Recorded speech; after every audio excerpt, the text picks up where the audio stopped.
South ఇండియాలోని అతి తక్కువ ధరలకి రత్నాలనందించే ఏకైక సంస్థ 6JVR.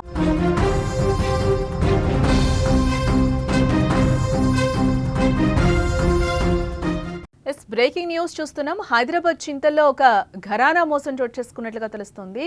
డబ్బులు డబుల్ చేస్తామని నమ్మించి టోక్రా వేయడం జరిగింది. 150 కోట్లు కొట్టేసింది పెంగ్విన్ సెక్యూరిటీ సంస్థ.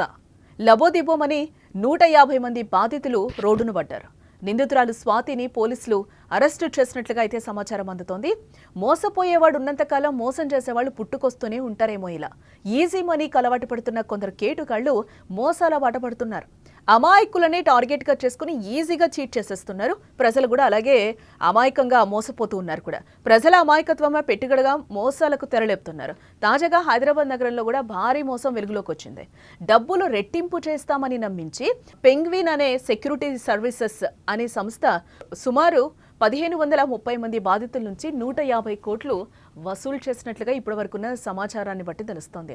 మహారాష్ట్రకు చెందిన వడైగర్ బాలాజీ, తండ్లే చౌదరి స్వాతి అనే ఇద్దరు నిందితులు హైదరాబాద్ చింతల్ పరిధిలోని సూర్యనగర్లోని రిడ్జ్ టవర్స్లో పెంగ్విన్ సెక్యూరిటీ సర్వీసెస్ అనే పేరుతో ప్రధాన కార్యాలయాన్ని వాళ్ళు ఏర్పాటు చేయడం జరిగింది. అయితే ఈ సంస్థలో గతంలో ఎల్బీ నగరు, అత్తాపూర్లో కూడా ఈ కార్యాలయాల్ని నిర్వహించినట్లుగా అయితే సమాచారం. మొత్తానికి నిందితులు అమాయకపు ప్రజలను ఆకర్షించడానికి 1,00,000 డిపాజిట్ చేస్తే 16 నెలల్లో 2 ఇస్తామని ప్రచారం చేసుకున్నారు. దీంతో ఎంతో మంది అమాయకులు వారి మాటలు నమ్మి వలలో పడ్డారు. ఇక్కడ మనం చూడొచ్చు, అంటే గతంలో కూడా చిట్స్ వేయించుకొని కూడా టోకరా పెట్టిన పరిస్థితులు మనకి కనిపించాయి. ఇలాంటివి కొన్ని సంస్థలు పుట్టుకొస్తే రూపాయికి 2 రూపాయలు ఇస్తామంటే ప్రజలు కూడా ఎలా నమ్మేసి డబ్బులు ఇస్తున్నారో కూడా తెలియని పరిస్థితి. అదే విధంగా మోసపోతున్నారు. మోసపోయిన తర్వాత పోలీసులను ఆశ్రయిస్తున్నారు. ఆశ్రయిస్తే ఏం ప్రయోజనం? ఆ డబ్బులైతే తిరిగి రావు కదా, మీరు దాచుకున్న సొమ్మంతా పోయినట్టే కదా. ఇలాగే కొంతమంది బాధితులు 50 లక్షల నుండి 1 కోటి వరకు డిపాజిట్ చేసినట్లుగా ఇప్పుడున్న ప్రస్తుతానికి ఉన్న సమాచారాన్ని బట్టి మనకు తెలుస్తుంది. అయితే ప్రారంభంలో కొందరు డిపాజిటర్లకైతే అధిక వడ్డీ చెల్లించారు. వారి నమ్మకాన్ని చూరగొన్నారు. అంటే ఫస్ట్ వీళ్ళు ఏం చేశారు, ఆ ఇచ్చిన డబ్బులకి అధికంగా వాళ్ళకి ఇంట్రెస్ట్ ఇవ్వడం జరిగింది. వడ్డీ ఇస్తే వాళ్ళు ఏం చేశారు, ఇంకా కొంచెం పెట్టుబడి పెడదాం, ఇంకొంచెం డబ్బులు వస్తాయని చెప్పి వీళ్ళు కూడా ఆశపడ్డారు. దీంట్లో తప్పేం లేదు. వీళ్ళు ఆశపడ్డారు, వాళ్ళ ఆశ చూపించారు.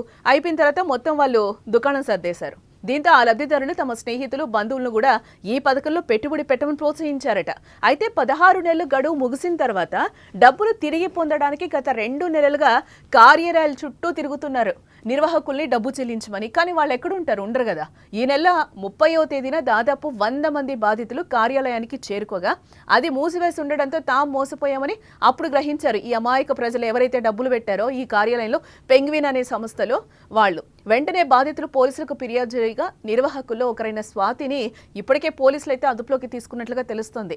బాలాజీ కోసం గాలింపు చర్యలు అయితే కొనసాగుతున్నాయి.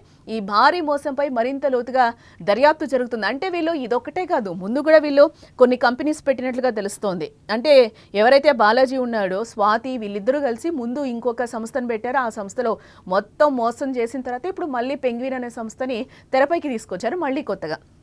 అయితే గతంలో స్వాతి సోదరుడు బాలాజీ స్నేహితులు 2015లోనే స్వాతి భర్త చనిపోయాడు. భర్త చనిపోయిన తర్వాత మళ్ళీ వీళ్ళు ఒకటి డింగ్ బ్యాటిల్ ఎంటర్ప్రైజెస్ పేరుతో ఇట్లనే ఒక సంస్థను పెట్టారు. దాంట్లో కూడా ఇన్వెస్టర్లని డబ్బులు పెట్టించడం, మళ్ళీ వాళ్ళకి అధిక వడ్డీ వస్తుంది మీకు అని చెప్పి డబ్బులు తీసుకోవడం, మళ్ళీ వాళ్ళకి కొద్ది రోజులు ఎరగా వేయడం, మీకు ఇంట్రెస్ట్ ఎక్కువగా వచ్చిందని చెప్పడం, మళ్ళీ వాళ్ళ దగ్గర నుంచి డబ్బులు పెట్టించుకోవడం, ఇలాగే చేసి ఆ సంస్థకి ఆ దుకాణం మూసేసినారు. ఆ మూసేసిన తర్వాత ఇప్పుడు మళ్ళీ ఇంకొకటి ఇప్పుడు కూడా ఇక్కడ అడ్డంగా బుక్ అయ్యారు. బట్ పరారీలో బాలాజీ ఉన్నట్లుగా తెలుస్తుంది. వీళ్ళ కోసం అయితే గాలిస్తున్న పరిస్థితి కనిపిస్తుంది.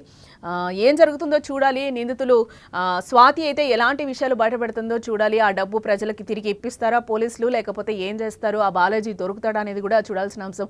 ప్రజలు ఈజీ మనీకే ప్రజలు కూడా అలవాటు పడుతున్నారా ఈ రోజుల్లో? ఎందుకు మీరు కష్టపడి దాచుకున్న డబ్బుని ఈరోజు మళ్ళీ ఎవరికో ఇచ్చేసి ఏదో డబ్బులు తొందరగా వచ్చేస్తాయి, మనం పైకి ఎదిగిపోతామని అనుకుంటున్నారా? అలాంటివి ఏం జరగట్లేదు కదా. ఇలాంటివి మనం చూస్తూనే ఉన్నాం. న్యూస్ చూస్తున్నారు, పేపర్లో వస్తున్నాయి. సోషల్ మీడియా విపరీతంగా పెరిగిన తర్వాత కూడా ఇలాంటి న్యూస్లు మనకు వస్తూనే ఉన్నాయి కదా. మోసపోకండి, కొంచెం జాగ్రత్తగా ఉండండి. మరిన్ని అప్డేట్స్ కోసం చూస్తూనే ఉండండి సుమన్ టీవీ.